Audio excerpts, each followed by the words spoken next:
Hey, Kevin, welcome to the show. Hey, thanks for having me on, man. Absolutely, man. It's a pleasure.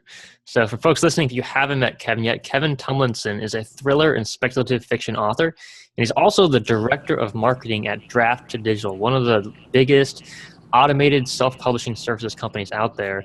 I'm sure a lot of you probably use Draft to Digital, and so I brought Kevin here today to talk about indie publishing, self-publishing, and some really cool things that you can do to increase your income, increase your results. So, Kevin, how did you get started as a writer yourself? Oh man, that's a throwback story. Way back. I mean, I kid with people a little, half kid, because I wrote my first book at 5 years old, and it was pencil and paper, notebook paper, but it was my book, and I was proud of it. And the reaction I got for it really sparked an interest in writing in general for me and storytelling. So over the years, I'd write short stories, and I eventually got to a point where I was, reaching out to magazines to try to publish and getting a few deals here and there. I started writing professionally around 12 years old for local papers. So there was this whole writing through line to my life, and eventually I knew I would be writing books. I wrote several books over the course of the next few years, but I really didn't publish for the first time, or at least indie publish for the first time until around 2008.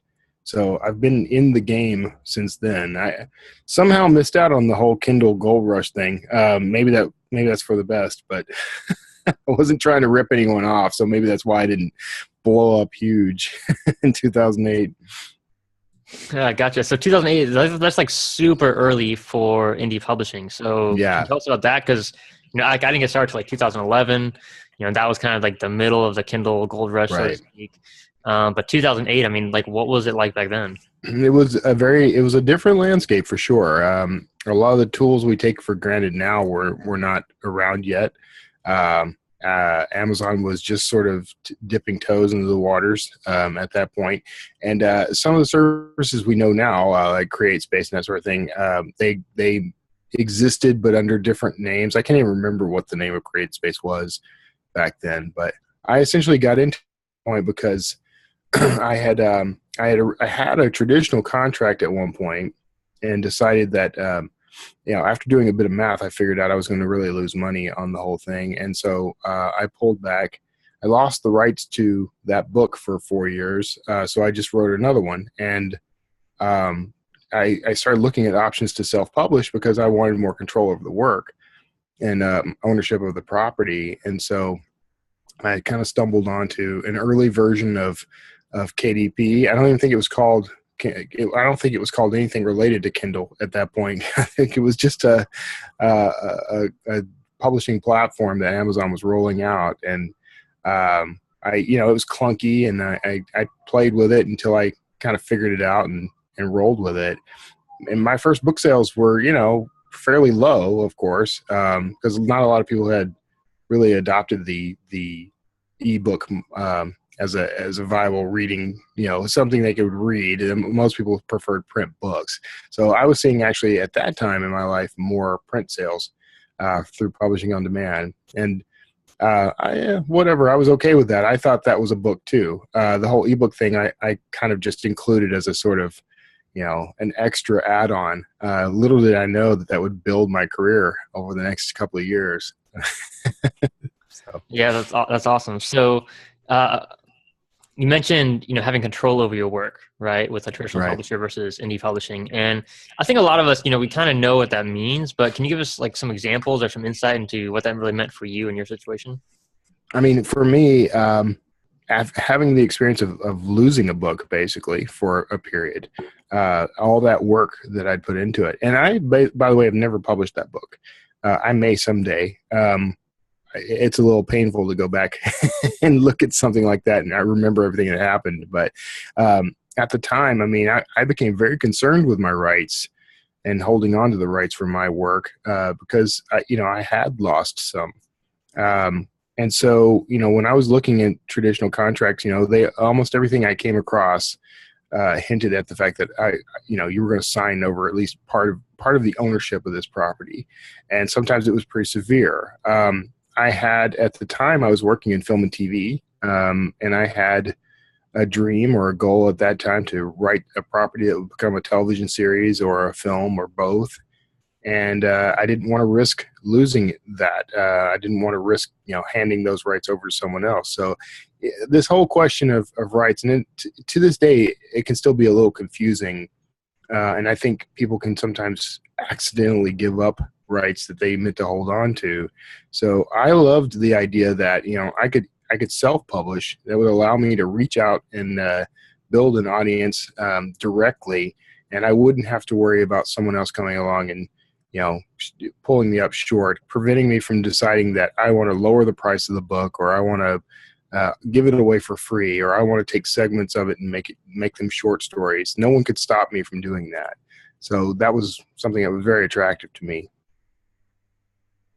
Yeah, definitely. That makes a lot of sense. I think a lot of new folks, they don't understand, when you sign that deal, you're basically giving away your rights. You're giving away ownership of the book. Right. A lot of traditional deals. And that means, like you said, like so many things you want to do or you might want to do in the future, you just can't do because you don't own it anymore. Well, and the cost of having, so the reason that you might want a traditional contract is because they take on some of the overhead of publishing. And really over time, the traditional publishers take on less and less of that overhead. It all falls onto the author anyway. So the idea was always that I'll get my book picked up by a traditional publisher, and they'll help me with cover, layout, all the sort of mechanics of and overhead, and then they'll help me market the book, and then I can become a bestseller, and I can buy a mansion or whatever. Now we know the reality that the majority of authors who even get a contract like that often don't succeed past one book. If the book doesn't sell well, they don't get another contract. They're not picked up a second time. If there's any marketing done, it's usually done by the author. So they'll help a little. They'll create some one sheets and posters and things that might float around out there on your behalf, but for the most part, you're on the hook for all that stuff anyway.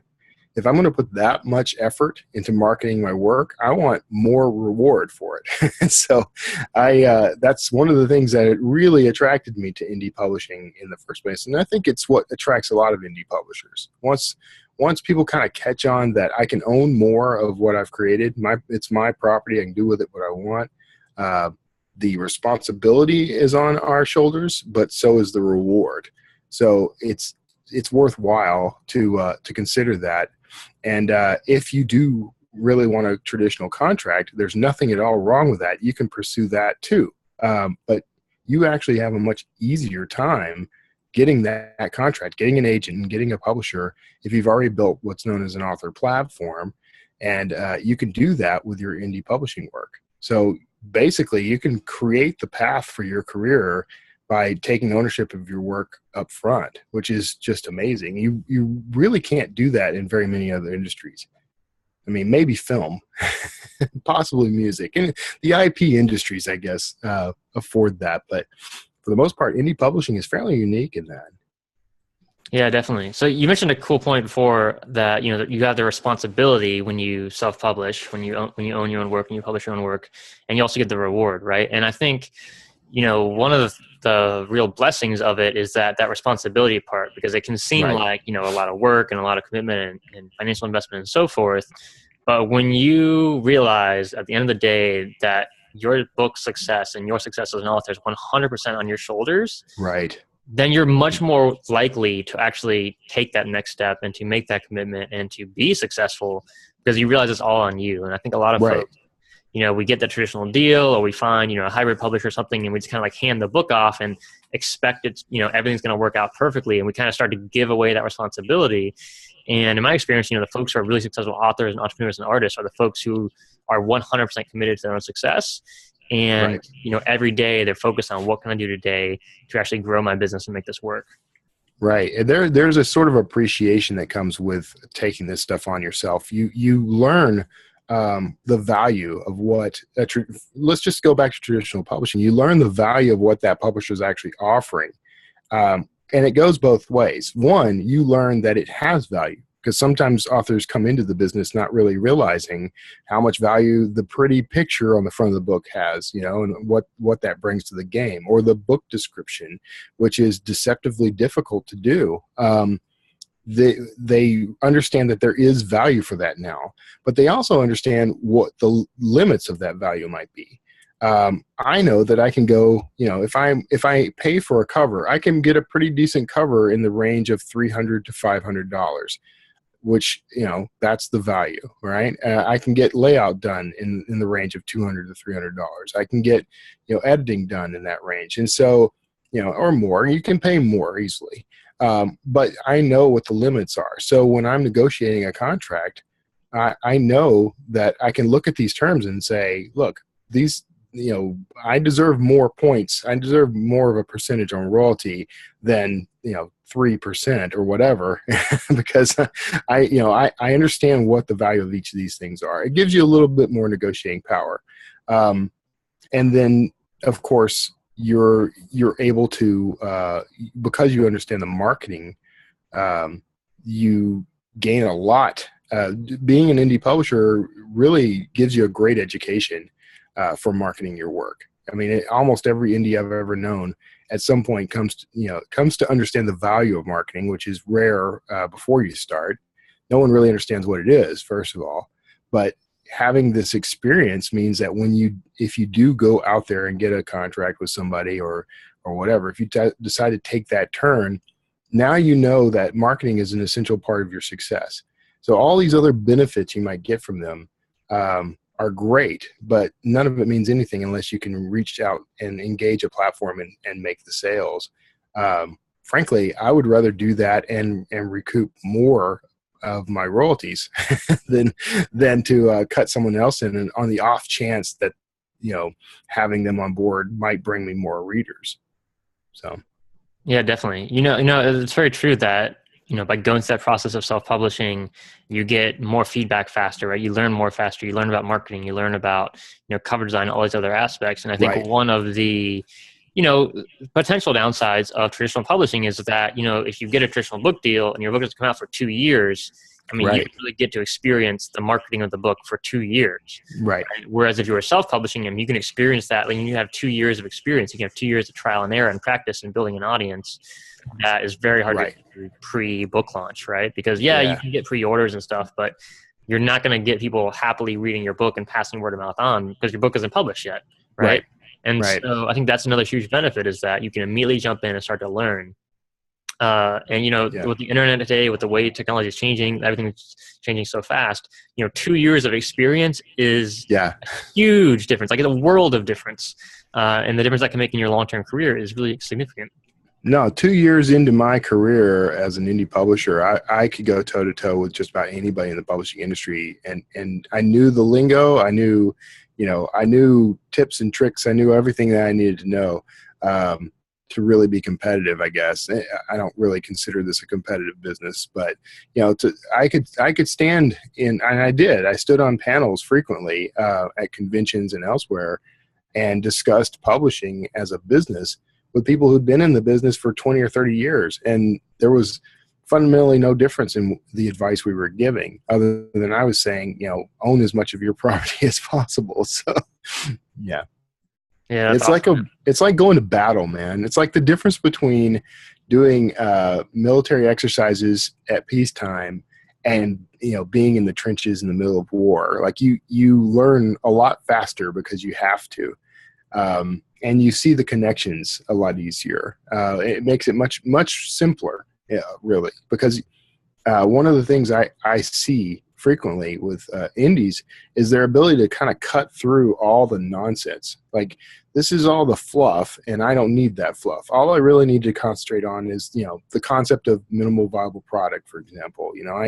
I need to make sure that I'm getting my product, my book, out to my specific readers as quickly as possible at as high a quality as I can make it, for the amount of time that I'm able to invest, the amount of money I'm able to invest. And that's a strange concept in the rest of the publishing world. When I've been at conferences, that one concept alone gets me the most acid, bite back from people because they just, certain segments, even of the indie publishing world, certain segments just can't stand that idea that you might let a book go out with errors or typos. Despite your best efforts, you might let that go just so that the book reaches its audience, knowing that you can fix it after the fact, which is another huge benefit of indie. Yeah, definitely. I mean, I really agree with that. And I've been talking about this, for years. And, I think part of that resistance to it is that, folks think, well, the first impression makes all the difference in the world. And, if you've got typos or errors or, a bad book and you publish it and you turn people off or you get bad reviews, you can't recover from that. Right. And I think, yes, there are some risks to it, but if like you said, you really put your best effort in there and your best intention to make the best product possible, a few typos are not going to turn off your raving fans, right? I mean, I've read thousands of books in the past decade, many of them traditionally published, and I've never found a book where I couldn't find some kind of typo or some kind of error. Like they're just everywhere. So even with a traditionally published book, you're not going to have a book free of typos that's 100% perfect. Right. And I think folks, overlook that. Like that's just the way it is, right? There's always going to be some kind of mistake. There's no such thing as a perfect book, right? And so, the benefits I think far outweigh the costs of launching a book a little bit early, of having a few typos in there, because like you said, you can reach your audience, you can get that feedback, you can make it better, you can make changes later, and you're learning. And I think that's the number one asset in business is your knowledge, right? It's not the books you have, it's not the relationships you have. I mean, that stuff is important, but the knowledge is going to make all the difference in the world long term. Right. Yeah. And you gain so much and so quickly in this business. And one of the greatest benefits of being an indie author, by the way, is the community of folks out there, the influencers that you can meet who are so humble and so willing to help. You can gain so much from them. I tell authors frequently, that your best asset is going to be that other author, and stop thinking in terms of competition, because this is not a competitive business. This is a business where, if you buy that John Grisham book, it doesn't mean you're not going to buy a Kevin Tumlinson book. It means that you picked that book at that time, and you can still pick my book later. It's still there. It's not like other product. If I choose Dawn dish soap, I'm probably going to stick with Dawn dish soap and never buy Palmolive. So there's a huge difference in those marketplaces. I'm with Draft to Digital, so of course we're kind of. I'm going to be a little biased on some things, but one of the things that I see happening frequently, and I know there's a lot of authors out there who make quite a bit of money on being exclusive, for example, to Amazon. Here's what I love about this whole industry. People always expect me to come down on that. And this goes towards the whole community thing. I talk to tons of people all the time. I know so many authors. Chris Fox, for example, he makes his income exclusively from Amazon, and he's not ashamed of that.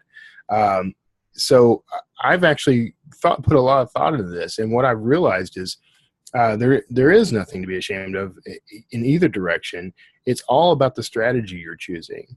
And that's what I love about indie authors in particular. We tend to think in terms of strategy. So for example, if you're going to be exclusive, that can work for you. You can build an audience a little faster. You can make money a little faster than you would by going wide, for example.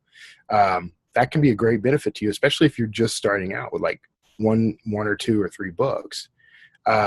People are frequently surprised when I say things like that, but the truth is I get it, because you don't get into this business to just wait. and it can be very gratifying not only to make money, but to see people reading it and commenting and reviewing your book. Where I think a lot of authors could benefit is they start using that as part of an overall strategy, thinking more long term.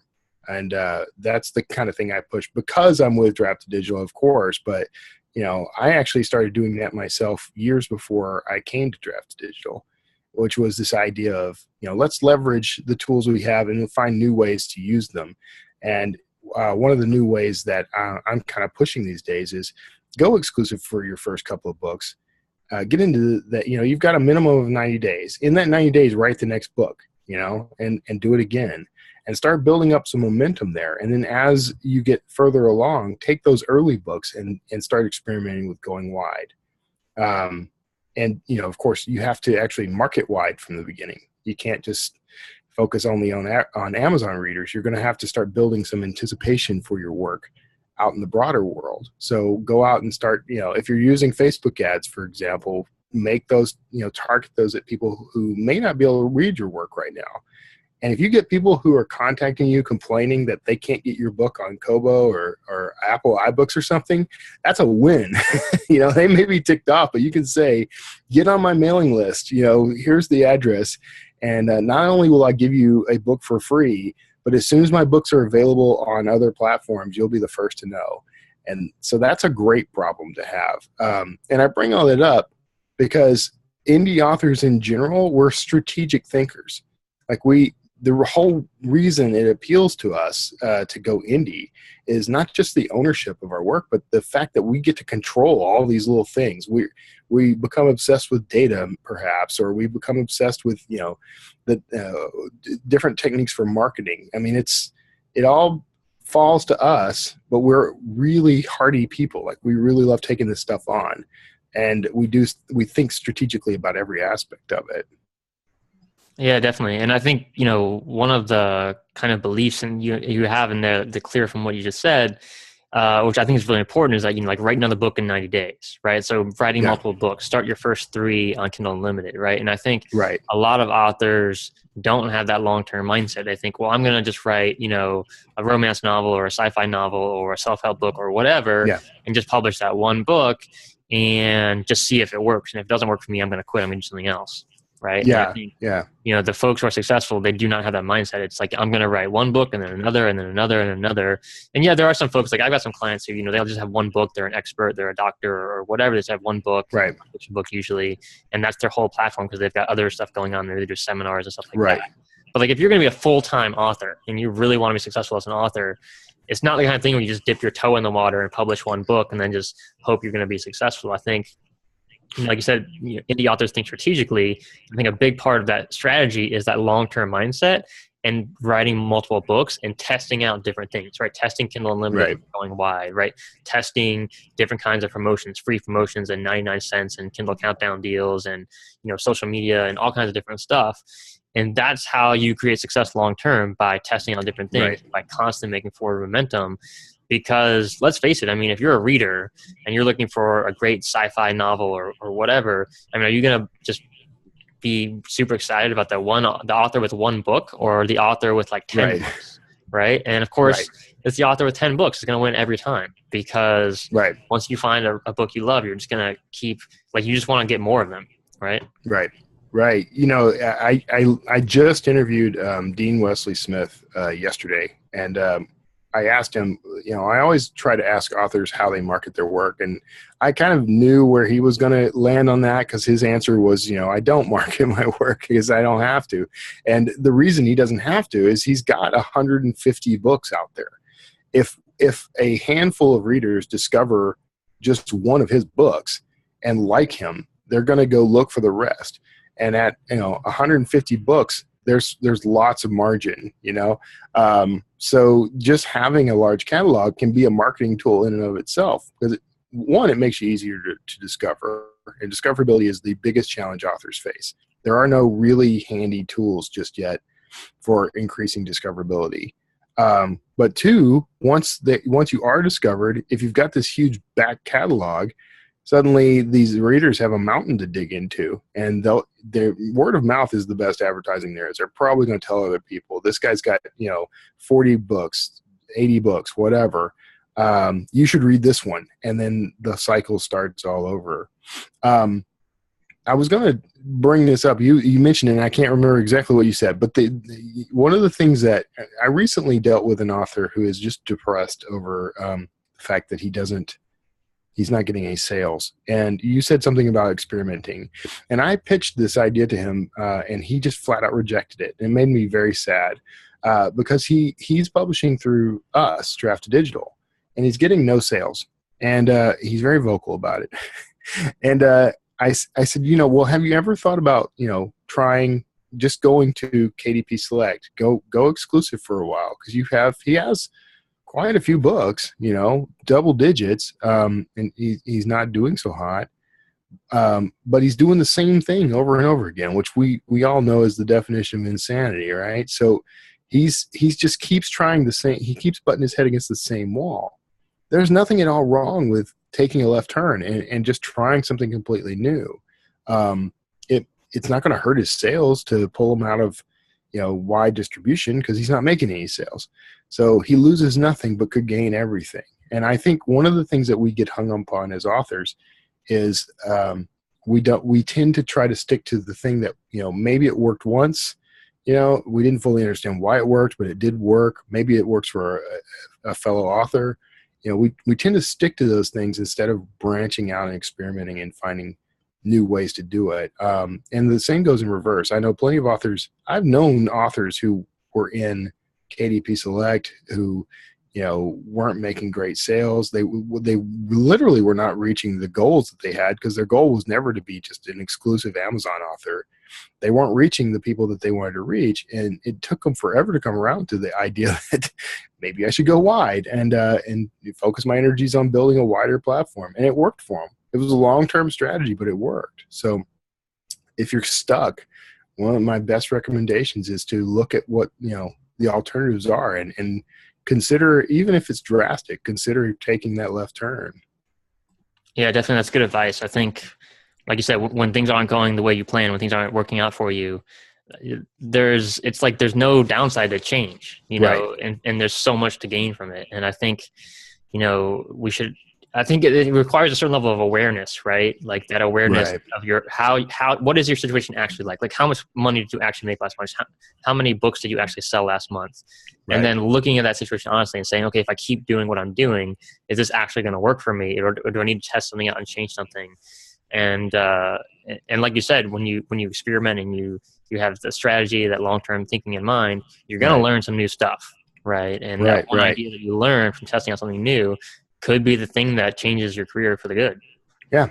Yeah. You just really never know until you start kind of playing around with it. And you can do this also while you don't have to fail at what you're doing to experiment either. Because that strategy I mentioned earlier about, starting exclusive and going wide, that's experimental. Like you're pulling your book out and trying it in another market. The great thing about all of this is almost nothing you do is permanent.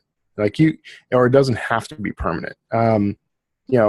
Right down to one of the greatest things about being an indie is the complete and total control we have over our product. So if I write a book and it's riddled with typos and I get 100 emails overnight, 24 hours from now, that book could be completely repaired. I can update it and have it uploaded a brand new version. Early in my career, I accidentally uploaded the content of one book in place of the content of another. Yeah, I've done that before too.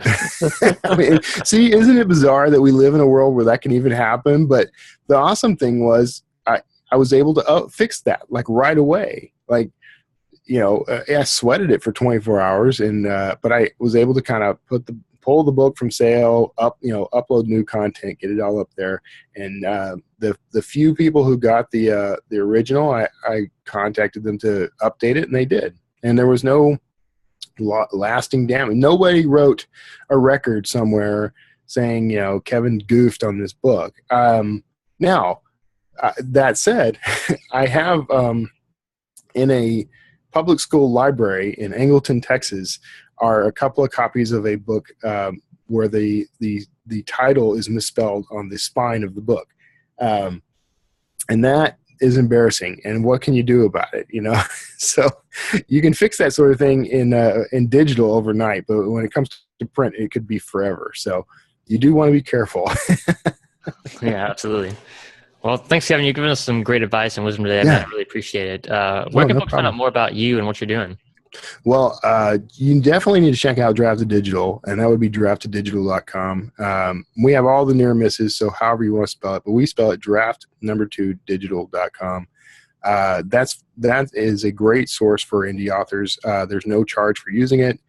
and you can actually convert your manuscript to ebook format for free and use it anywhere you like. If you go through us, we take a 10% cut, and that's it. And if you want to check more out about me personally, you can go to kevintumlinson.com. That's where all things Kevin live. Awesome. Thanks so much, Kevin. I really appreciate it. I appreciate it, man. Thanks.